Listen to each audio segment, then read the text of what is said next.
Hi, my name is Gayle. I'm a compulsive overeater in recovery by the grace of God and the fellowship of OA90. If you don't know me, and since this is not a visual program, I would like to give you a few of my statistics.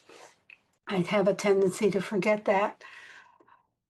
So, from the age of 8 to 22, I tried about every variety of pay and weigh, doctor's diet, magazine sensation, fighting the battle of the bulge in yo yo fashion for really 46 years before I found a solution, which for me is OA90. In the beginning, practically from birth, I was off the weight charts, and by the age of 3, I was off the weight charts. And the dramatic journeys up and down the scale lasted until I was 69. My highest weight in college was 276. At the In the 1980s, for just a few minutes, I looked like a concentration camp victim at a weight of 130. You could count the bones in my chest. Immediately, it scared me fat. When I stepped into my first OA90 meeting, I reached 265, and that disease part of me thought it was okay because I hadn't exceeded my all-time high. I wasn't okay. I have 6 years and 4 months of back-to-back abstinence in OA90, maintaining 120-pound weight release. And, it was mostly because in OA, I also released probably 1,000 pounds between the ears. But right now, what I'm here to discuss is my favorite reading from our OA approved literature. And I'm very happy to do so. In the big book of Alcoholics Anonymous, the reading on acceptance continues to tame my crazy thinking. It brings me from chaos back to recovery. The reading I offer you is a paragraph on page 417 of the big book of Alcoholics Anonymous, and it goes like this. And acceptance is the answer to all my problems today. When I am disturbed, it is because I find some person, place, thing, or situation, some fact of my life unacceptable to me, and I can find no serenity until I accept that person, place, thing, or situation as being exactly the way it is supposed to be at this moment. Nothing, absolutely nothing happens in God's world by mistake. Until I could accept my alcoholism, I could not stay sober. Unless I accept life completely on life's terms, I cannot be happy. I need to concentrate not so much on what needs to be changed in the world as on what needs to be changed in me and in my attitudes. That was page 417, and it is the 16th story entitled Acceptance Was the Answer. The whole story is from pages 407 through 420, which I recommend if you haven't read that in a while. It's so worthwhile. I do easily substitute food for alcohol and compulsive eater for alcoholic. It just fits for my kind of addiction. I'm a food addict, and I accept that truth. A normal eater isn't more absorbed by how to get another helping of some food item calling my name to the point of speaking, that is, the food speaking louder than whatever I'm doing or the family or friends I'm talking to. When I choose to romance the food and get lost in reverie on how to not be noticed with extra helpings or how to steal it away, I have the God given power to stop that food chatter in my mind so long as I maintain continuing abstinence. That abstinence for me, it includes working with my sponsor. It's weighing my food on a digital scale. It's refraining from sugar, flour, artificial sweetener, and caffeine. It means attending meetings, giving control of my food plan to my sponsor. It doesn't work when I try to make it all happen on my own. It's doing service for OA and OA90, making outreach calls, receiving calls, connecting with my higher power, whom I choose to call God. You know, this might sound overwhelming, and it did feel a lot that way when I began the journey, but I'm here to tell you it works with great dividends. A fellowship of wonderfully supportive people, friends all over the world, physical recovery beyond imagination, guidance through the 12 steps, peace of mind and body. Of course, life happens. There are ups and downs, but now life is in a new perspective with fellowship to support anything that arises. Emotionally, I came into OA90 depressed. I didn't even know I was, and almost unable to walk. My diabetes was out of control. But as a fairly short time went by, the veil of depression lifted.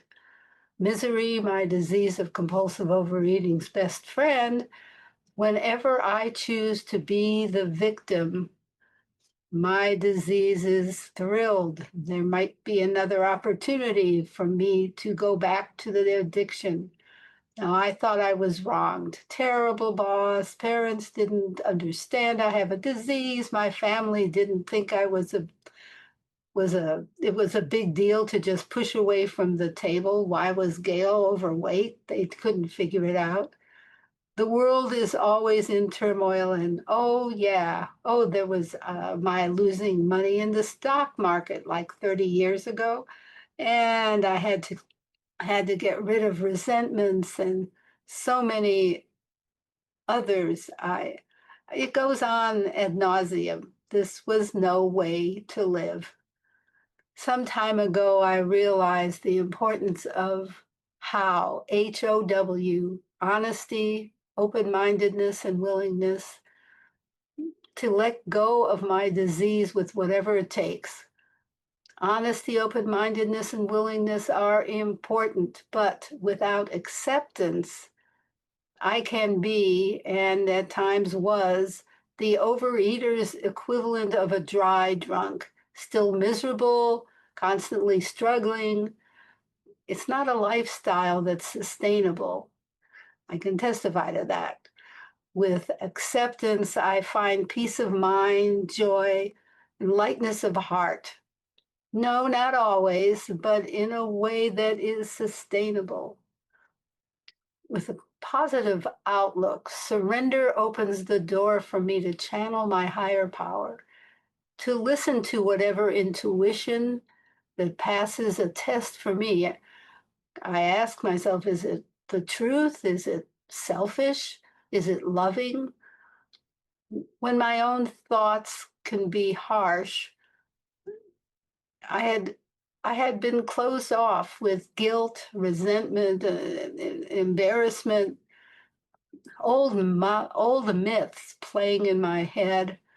I had a habit of negativity. As a child, I thought God cut me off for not being able to fulfill my promises of I will lose weight if you do X, Y, Z, whatever it was. And I never could fulfill that promise. Abstinence and the 12 steps have me in far better connection to my higher power than ever before. Long ago, this you might find interesting, I was told to interpret the serenity prayer this way.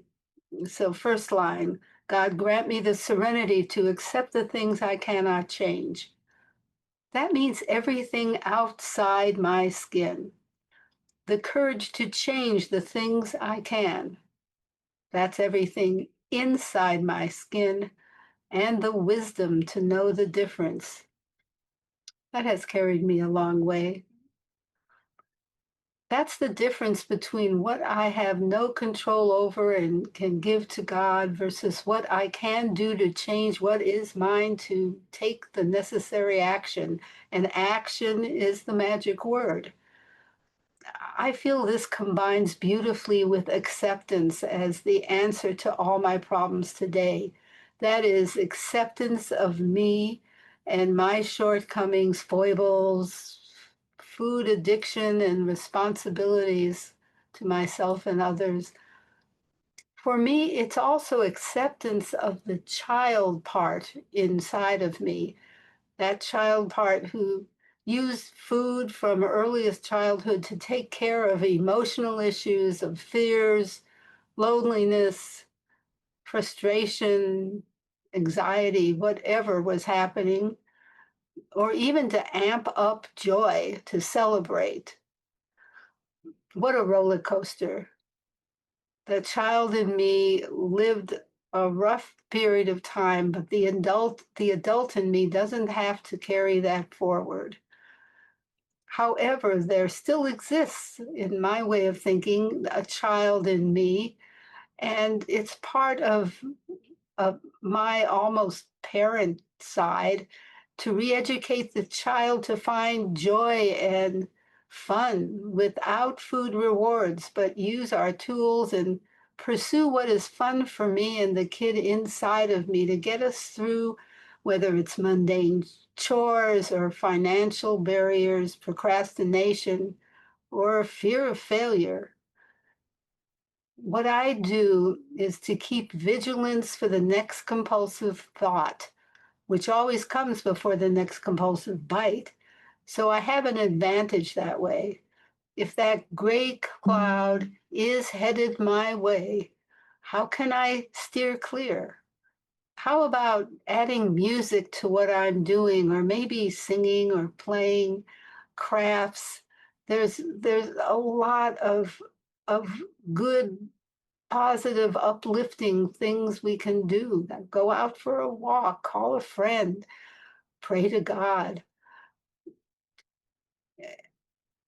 I wrote, one of the things that I find fun is writing A to Z lists of food related, non food related, that is, rewards for task well done or just an escape, but it's not about my addictive area.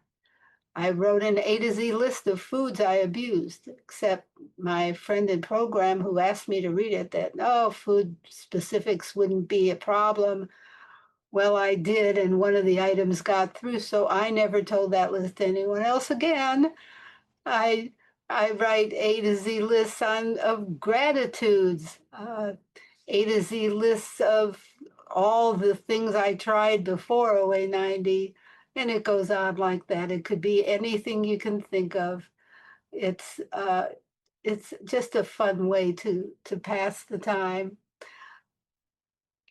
So I'll tell you what, I'll leave you today with a new acronym, HOWGAP, HOWGAP, or how to close the gap using honesty, open mindedness, willingness, gratitude, acceptance, and patience.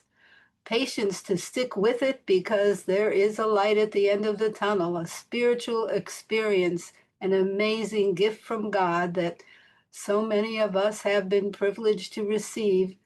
You can as well. Thank you all for listening to my story, and I hope you found something of value there. Take care, everybody. Bye bye.